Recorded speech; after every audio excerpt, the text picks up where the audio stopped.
Good morning बंधुरा welcome back to my channel. आमी महानगरी कलकाता थेके तोमादेर बंधु संचिता निये चले एसेछि आमार डेली ब्लग चैनल संचिता सঞ্চয় निये। आशा करछि देशे ओ देशेर बाइरे जे जे प्रान्त थेके आमार एई भिडियोटा देखछो सबाई भालो आछो, सुस्थ आछो आर साबधानेও आछो। আমরাও মোটামুটি ভালো আছি। আজ সোমবার আর সকালবেলা দেখো কি বৃষ্টি শুরু হয়েছে। রবিবার রাত্রিবেলা তো প্রচুর বৃষ্টি হয়েছিল। ও কীরকম সকাল থেকে বৃষ্টি হচ্ছে, চারিদিকে জল জল হয়ে আছে। সকাল থেকে কিন্তু কোনো কাজটাই আমি বাইরের করতে পারিনি, এতটাই বৃষ্টি হচ্ছিল যে ঘরের কাজগুলো মোটামুটি সব করেছি। কারণ যেহেতু আজকে সোমবার, আজকে তো বাবার বার, বাবার মাথায় একটুখানি জল ঢালতে যাব, তাই জন্য মোটামুটি রান্নাঘরের কাজটাই প্রথমে শেষ করে নেব ভাবলাম। কিন্তু বাসি কাজ না করলে তো সেগুলো করা যাচ্ছে না, তাই জন্য উঠোন তো ঝাড় দিতেই পাচ্ছি না। আর একটুখানি বৃষ্টিটা কমতেই কিন্তু আমি চলে এসেছি একদম পুকুর ঘাটে। কারণ কি বলতো, আমাদের এই 3 দিন জল আসছে না। তা তোমাদের বলেছিলাম যে জল আমাদের খুব অসুবিধা হচ্ছে জানো তো, পাইপ ফেটে গেছে, সেই পাইপ এখনও পর্যন্ত সারানো হচ্ছে না। ওই যাও জল দিচ্ছে, এমন অসময়ে জল দিচ্ছে যে সেই জলটাকে জানতেও পারছি না কখন দিচ্ছে। আর এই দেখো সকালবেলা যেহেতু বৃষ্টিটা একটু কমে গেছে, আর আমি ভাবলাম পুকুর থেকে আমি বাসনগুলো ধুয়ে নিই। কারণ রাত্রে এত বৃষ্টি হয়েছিল যে পুকুরের জলটা না অনেকটা ওপরে উঠে গেছে, তাই জন্য একটু সুবিধা হচ্ছে। যদিও আমাদের বড় খাল আছে সামনে, যেহেতু আমাদের সামনে দিয়ে গঙ্গা গেছে, সেই গঙ্গাতে কিন্তু এই খালের জলটা পাস করিয়ে দেয়, তাই জন্য আমাদের এই এলাকাতে কোনো দিনই জল জমে না। আর আমরা জল জমা যে জিনিসটা সেটা কখনো দেখতেও পাই না। তাই জন্য ভাবলাম বাসনগুলোকে পুকুর থেকেই ধুয়ে নিই। আর যেহেতু এখন একটু বৃষ্টিটা কমে গেছে, আর প্রায় এখন ওই 8টা সাড়ে 8টার মতো বাজে, আর জল আসার যখন আশাই নেই, তখন ভাবলাম যে তাহলে তাড়াতাড়ি করে এই ঘরের বাসি এঁটো বাসনগুলোকেই আগে মেজে নিই। কেন জানো তো, বাসি এঁটো বাসন না যেখানে সেখানে পড়ে থাকলে, আর ওই এক জায়গায় পড়ে থাকলে এত বিচ্ছিরি দেখতে লাগে, আর নিজেরই না কীরকম যেন গা ঘিন ঘিন লাগে। সেই জন্য আগে বাসনটা মেজে নেবার চেষ্টা করি আমি সব সময়। তো বাসনটা মেজে নিয়ে আমি একদম ঘরটাকেও কিন্তু পরিষ্কার করে নেব। কারণ একদম বিছানা টিছানা সব পরিষ্কার করা হয়েই গেছে। মেয়ে তো উঠে পড়েছে, ওর বাবাও উঠে আজকে কাজে চলে গেছে জানো। তা আজকে যেহেতু সোমবার, আমি আর আমার মেয়ে দুজনেই কিন্তু ঠাকুরের কাছে মাথায় জল ঢালতে যাব, শিবের বার। আর আমার মেয়ের যেহেতু সোমবারে জন্ম, সেহেতু ও কিন্তু এই বাবার পুজোটা করে, আর ও শিব ঠাকুরকে খুব ভালোবাসে। তা সেই জন্য ভাবলাম যে শিবের মাথায় জল দিতে যাব যখন, সকালে তো আজকে কোনো টিফিন নেই, তাই জন্য সকালবেলা আগে ঘর তোরটাই পরিষ্কার করে নিই। তো চলো বন্ধুরা দেখো, এই ঘরটাকেও আমি মুছে একদম কিন্তু চলে যাব, স্নান সেরে একদম চলে যাব রান্নাঘরে। কারণ কি, রান্নাঘরে গিয়ে আমি আজকে আমাদের খাবারটা করব। যেহেতু আজকে সোমবার, আজকে ওই লুচি পরোটা খাবো না, খেলে কিন্তু ভীষণ শরীর খারাপ করে। তা আমি ওর বাবাকে বলেছিলাম যে একটু ডালিয়া নিয়ে এসে দিতে, তা ডালিয়া করব, ডালিয়াটাই সবাই একসঙ্গে খাবো, আর একটু পাঁপড় ভেজে নেবো, ব্যাস খাওয়া হয়ে যাবে। তা আজকে যেহেতু সকালবেলা আমাদের টিফিন খাওয়া নেই, আর দুপুরে ভাত তরকারির ঝামেলাও নেই, সেই জন্য একদম সব কাজগুলো সেরে তারপরেই যাব। কারণ পুজো দিতে জানো তো অনেকটাই সময় লাগবে। আর আমাদেরকেও এই মন্দিরটাতে এত ভিড় হয় যে তোমাদের কি বলবো, প্রচুর ভিড় হয়, আর অনেক দূর দূর থেকে লোকেরা আসে, সারা দিন মন্দিরটাতে ভিড় থাকে। সেই জন্য ভাবলাম একটু ভিড়টা কমে যাক, তারপরে আমরা যাব ধীরে সুস্থে জল দেব। তা মেয়েও এখন যেহেতু রেডি হচ্ছে, মানে পড়াশোনা হয়ে গেছে, সকালবেলা পড়তে বসেছিল, পড়া হয়ে গেছে, ওর যা কাজ সবই রেডি হয়ে গেছে। এখন বললো যে মা তাহলে আমি স্নানটা সেরে নিই, তারপরে একসঙ্গে যাব। তাহলে ভালো, তা সেই ফাঁকেই কিন্তু আমি কাজটা করে নিচ্ছি। তো চলো, ঘরটা কিন্তু আমার মোছা হয়ে গেল। এইবারে আমি চলে যাব সোজা রান্নাঘরে, জামাটা আগে ছেড়ে নেব, কারণ একদম স্নানটা সেরে তারপরে কিন্তু আমি মন্দিরে যাব।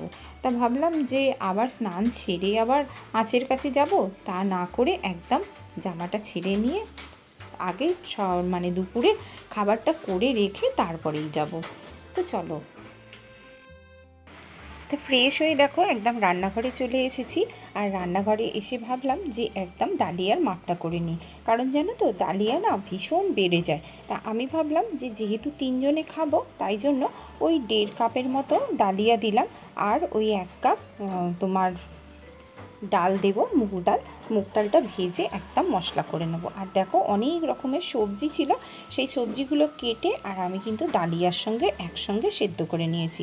কারণ জানো ডালটা আমার বাড়ন্ত ছিল, সেই জন্য ওর বাবাকে বললাম ডালটা এনে দিতে, তা সকালবেলা এনে দিয়ে গেছে। আর আমি এটা কিন্তু একদম সকালবেলা সিদ্ধ করে রেখে দিয়েছিলাম, তাই জন্য ওটা কিন্তু সেদ্ধ হয়ে আছে। আর এই যে মশলা কষছি এর সঙ্গেই কিন্তু আমি ডালটা দিয়ে দেবো, জানো একদম মশলা কষে নিয়ে ডালটা সেদ্ধ করে আর অমনি ওই ডালিয়াটার সঙ্গে মিশিয়ে দেব। তা এই যে দেখো একদম মাপ করে নিয়ে নিয়েছি, কারণ জানো তো ডালিয়া না ঠিক মাপ মতো না নিতে পারলে এত বেশি হয়ে যায়, আমি না একদম ডালিয়ার মাপটা বুঝতে পারি না। তো ভাবলাম যে যাই হোক, যতটা বেশি থাকবে ততটা পরে খেয়ে নেওয়া যাবে খন। আর যদি দুপুরবেলা 3 জনের পরিমাণ মতো হয়ে যায় তাহলে তো ভালোই হলো। তা সেই জন্য একটা রেশিও ঠিক করে এর মধ্যে দিয়ে দিলাম এই ডাল আর ডালিয়া একসঙ্গে। আর ডালটাকে সিদ্ধ করে নিয়ে একদম মিশিয়ে নেব আমি ওই ডালিয়া যেটা সিদ্ধ করে রেখেছি হাঁড়িতে সেইটার মধ্যে দিয়ে দেবো। তা জানো বন্ধুরা, এটা কিন্তু এইটার সঙ্গে মিশিয়ে নিয়ে বেশ কিছুক্ষণ নাড়াচাড়া করে আর একটুখানি ঘি দিয়ে দেবো। খেতে কিন্তু ভীষণ সুন্দর হয়েছিল জানো এই ডালিয়াটা। আর ডালিয়া কিন্তু খাওয়া খুব ভালো আর পুষ্টিকরও, কারণ এতে কিন্তু কোনো রকম অগুণ হয় না। সেই জন্য দেখো সমস্ত সবজিও দিয়েছি আর পেটটাও ভরা থাকবে। আর ডালিয়া কিন্তু ভীষণ হালকা খাবার। আর বেশ কিছুটা কাঁচা লঙ্কা এর মধ্যে দিয়ে দিলাম কেটে, বেশ একটু ঝালঝালও হবে। আর জানো বন্ধুরা একটু চিনিও দিয়েছিলাম, আর খেতে কিন্তু খুব ভালো হয়েছিল। অমনি রান্নাটা দুপুরবেলা সেরে আর চলে এসেছি দেখো একদম মন্দিরে এসেই দেখো এই যে পুরী থেকে নিয়ে এসেছিলাম এই যে পইতে, সেই পইতে দেখো আমি বাবার মাথায় দিচ্ছি। এই পুরী থেকে গেলে না এই পইতে সলতে এগুলো কিন্তু খুব ভালো লাগে জানো। আর বাবার মাথায় যেহেতু আমাদের 12 মাসে 13 পার্বণ, সেই জন্য এগুলো আমাদের লাগেই। ওই জন্য ভাবলাম যে একদম নিয়েই যাই, বারবার কিনতেও লাগবে না। আর যদি বাড়িতে মজুদ থাকে তাহলে সেই জিনিসটা দিতেও অনেক সুবিধা হবে, আর কাউকে বলতেও হবে না এনে দাও বারবার করে।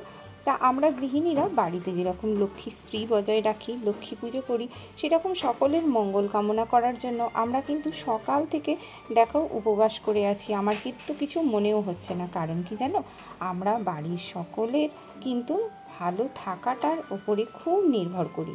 কারণ তাদের যেমন যত্ন নিই আমরা সকাল থেকে, নিজেদের দিকে দেখি না। আমি সকাল থেকে কিন্তু একটুও কিচ্ছু খাইনি, একদম কিন্তু উপবাস করে আছি। এখন যখন আমি মন্দিরে জল দিতে এসেছি, এখন প্রায় ওই ধরো 11:30টার মতো বাজে, মন্দিরে কেউ নেই। আর সেই ফাঁকার বলেই কিন্তু আমি আরও এসেছি। যা সব পুজো দেবার সব সকালের দিকে পুজো দিয়ে দিয়েছে জানো, আর অমনি ফাঁকা হয়ে গেছে। আমরা যখন এসেছিলাম তখনও কিন্তু 2-1 জন ছিল, তারপরে ওরা জল দিয়ে চলে যাবার পর যেহেতু আমাদের একটু অনেকটা সময় লাগবে, আর সব থেকে কী বড় কথা বলো তো, ভিডিও করব। যেহেতু জানো আশেপাশের লোকেরা না ভিডিও করলে এমন তীর্যকভাবে তাকায় যে কি বলবো, এটা তো তোমরা সকলেই ফেস করো। আমরা যারা ডেলি ব্লগ করি তারা আমরা প্রতিদিনের কাজকর্মগুলো তোমাদের কাছে নিয়ে আসি তোমাদের দেখানোর জন্য যে আমার প্রতিদিনটা কিভাবে কাটে। কিন্তু যেন আশেপাশের লোকেরা এমনভাবে তীর্যকভাবে তাকায় না, যে সেই ভিডিও করতে গেলে যেন মনে করে যে আমরা কি বিশাল অপরাধ করে ফেলছি। সেই জন্য আমি ভাবলাম একটু হালকা হোক, তারপরেই নয় যাব। কারণ তোমাদেরকে তো আমার আজকের দিনটা প্রেজেন্ট করতে হবে বলো, কারণ আমি আজকে বাবার বার করেছি। প্রথম সোমবারটাও করেছিলাম জানো বন্ধুরা, কিন্তু এত ভিড় ছিল না, সেখান থেকে আমি আর এই ভিডিও করতে পারিনি জানো। এমন সব তাকিয়েছিল মুখের দিকে যে কি বলবো তোমাদের। তো জানো নিজেকেই যেন মনে হয় কি বিশাল একটা অপরাধ বোধহয় করে ফেলছি যে ভিডিও করছি, বা আমি একটা কাজের মধ্যে আছি সেইটা নিয়ে। তা চলো বন্ধুরা, তোমরা আজকে যারা যারা আমার ভিডিও দেখছো, তোমাদের যদি ভালো লেগে থাকে তাহলে অবশ্যই একটা লাইক, কমেন্ট, শেয়ারও করে দিও। আর হচ্ছে কি, তোমরা কারা কারা আজকে শিব পুজো করলে আর সকলের মঙ্গলের জন্য তোমরা কারা কারা মন্দিরে গিয়েছিলে, সেটা কিন্তু অবশ্যই কমেন্ট করে বলতে ভুলো না আমাকে। আমি কিন্তু তোমাদের কমেন্টের আশায় রইলাম। তো চলো, আমরা যে সমস্ত গৃহিণীরা বাড়ির সবার মঙ্গল কামনা করি আর সকাল থেকে রাত পর্যন্ত যাদের ভালো থাকার জন্য আমরা নিজেদের শরীরপাত করি, কেন যেন, কারণ আমরা সংসারটাকে ভীষণ ভালোবাসি। আর এই সংসারের প্রত্যেকের মঙ্গল কামনা করাও কিন্তু আমাদের একটা কাজের মধ্যে পড়ে। কারণ কি বলো তো, প্রত্যেকের ভালো থাকা, সকলের যাতে কষ্ট না হয় এবং সকলের যাতে ভগবান মঙ্গল করে, সেই জন্য কিন্তু আমরা নিত্য ব্যস্ত থাকি। আর নিজেদেরকে সেইভাবেই বোঝাই যে ভগবান যেন সবার মঙ্গল করে, সবাইকে ভালো রাখে। আর সেই জন্য আমিও আজকে দেখো একদম উপবাস থেকে চলে এসেছি বাড়ির সকলের মঙ্গল কামনা করতে। আর দেখো দুপুরবেলা এসে প্রচণ্ড খিদে পেয়েছিল, এই যে ডালিয়া নিয়ে খেয়ে নিচ্ছি। আর ওর বাবা এত বড় একটা আনারস এনে দিয়েছে, দেখেছো আনারসটা কি সুন্দর একদম হলুদ হয়ে গেছে। আর কাটতে গিয়ে যেন বন্ধুরা এত বেশি রস বেরোচ্ছিল যে কি বলবো, এত একবারে গাছ পাকা আনারস, খুব ভালো। তা ভাবলাম যে আজকে তো খুব হালকা খাওয়া হয়েছে, তাহলে ফল কেটেই খাওয়া যাক। সেই জন্য ওই আনারসটাও কেটে নিচ্ছি। আর তোমাদেরকে সেদিনকে দেখিয়েছিলাম আগের ভিডিওয়ে যে আমার গাছে 2টো পেঁপে হয়েছে। একটা পেঁপে তো খেয়ে নিয়েছিলাম, আর একটা পেঁপে একটু শক্ত ছিল, সেটাকে ফ্রিজে রেখে দিয়েছিলাম, সেটাকেও কিন্তু আজকে কাটবো। আর এই দেখো আমি এই আনারসটা কেটে নিচ্ছি কিভাবে। একে তো ছোট ছোট ডুমো করে নিয়েছি, কারণ আনারস কাটতে সুবিধা হবে। আর এই দেখো এই যে আলু ছোলা দিয়ে আমি একটু একটু করে এই যে চোখগুলো আছে, এই চোখগুলোকে কিন্তু সরিয়ে নিচ্ছি, কারণ এই চোখগুলো কিন্তু শরীরের পক্ষে ভীষণ খারাপ। আর এগুলো গলায় লাগলে কিন্তু গলা চুলকায়। সেই জন্য আমি এগুলোকে আগে পরিষ্কার করে নিচ্ছি, আর অমনি টুকরো টুকরো করে কেটে এবার খাবার উপযুক্ত করে নেব। আর ওর বাবা বলেছে যে আমারটা তুমি রেখে দেবে ফ্রিজে, কারণ ফ্রিজে ঠান্ডা হলে তবে ওর বাবা ফল খেতে ভালোবাসে। আর জানো তো ওর বাবা কেন সকলেরই ভালো লাগে, কিন্তু আমরা না একদম খেতে পারি না ফ্রিজের ফল। কারণ ফ্রিজে রেখে দিলে কী হয় বলো তো, বড্ড ঠান্ডা হয়ে যায়। আর যেহেতু আমার তো ভীষণ কাশির ধাত আছে, সেই জন্য বড্ড কাশি হয় জানো, ওই জন্য আমি না একদম ঠান্ডা জিনিস খেতে পারি না। খেতে তো ভালো লাগে, ইচ্ছা কান্না করে বলো, কিন্তু খাওয়ার উপায় নেই, নিজের শরীরের ওপর তো নজর দিতে হবে। তো এই দেখো এই বড় পেঁপেটা সেদিনকে খেয়ে ফেলেছিলাম, আর এই দেখো ছোট পেঁপেটা, এই দানা দেখেছো কতটুকুনি দানা জায়গায়, কিন্তু এই দানাগুলো এত ভালো তোমাদের কি বলবো। এই দানা যেন অনেক দিন আগে একটা পেঁপে গাছেই নষ্ট হয়ে গিয়েছিল। সেই গাছে নষ্ট হয়ে যাবার পর কি করব বলো সেই পেঁপেটাকে, ওই জন্য ওর দানাগুলো নিয়ে গাছের গোড়ায় ফেলে দিয়েছিলাম। এত গাছের চারা বেরিয়েছে কি বলবো তোমাদের, জানো তো, যেন মনে হচ্ছে সবাইকে ডেকে ডেকে বিলিয়ে দিই চারাগুলো, যেন প্রত্যেকে এই পেঁপে খেতে পারে। সেই জন্য যেন মনে হচ্ছে যে সবাইকে যেন ডেকে ডেকে বিলিয়ে দিতে পারলে ভালো হতো চারা গাছগুলো। আমি একা খাবো কেন বলো, সবাই খাক। তা কাউকে বলছি, সবাই কিন্তু এড়িয়ে এড়িয়ে চলে যাচ্ছে, যেন কেউ কিন্তু নিতে চাইছে না। কী আর করবো বলো, আমারই ওইখানে হোক গাছগুলো, ওইখানে হলে আমি নিজেরাই খাবো, আর কেউ চাইলে তাকে দেব, তাহলেই হয়ে যাবে বলো।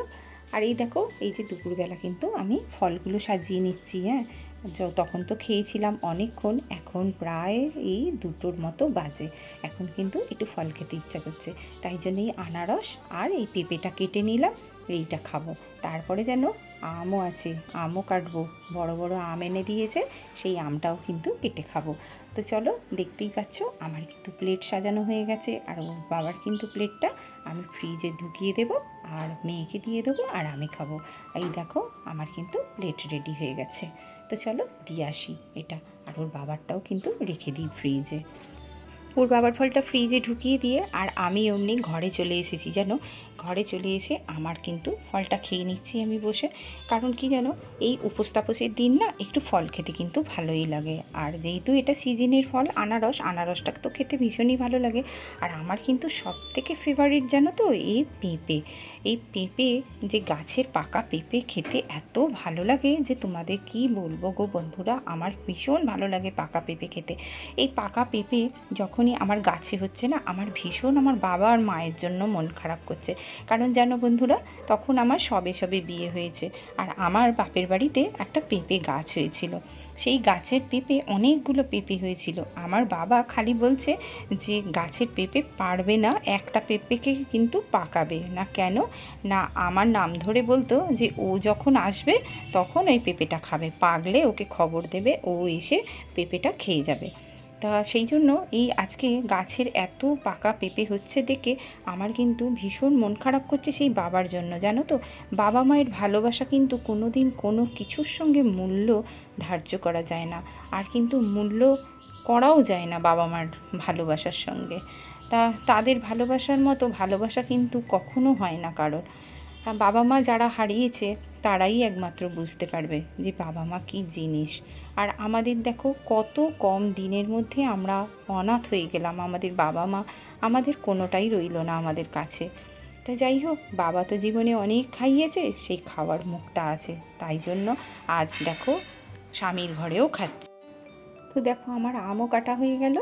তো বন্ধুরা, ভিডিওটা আজ এই পর্যন্ত রাখছি, দেখা হচ্ছে পরের ভিডিওয়ে। টাটা।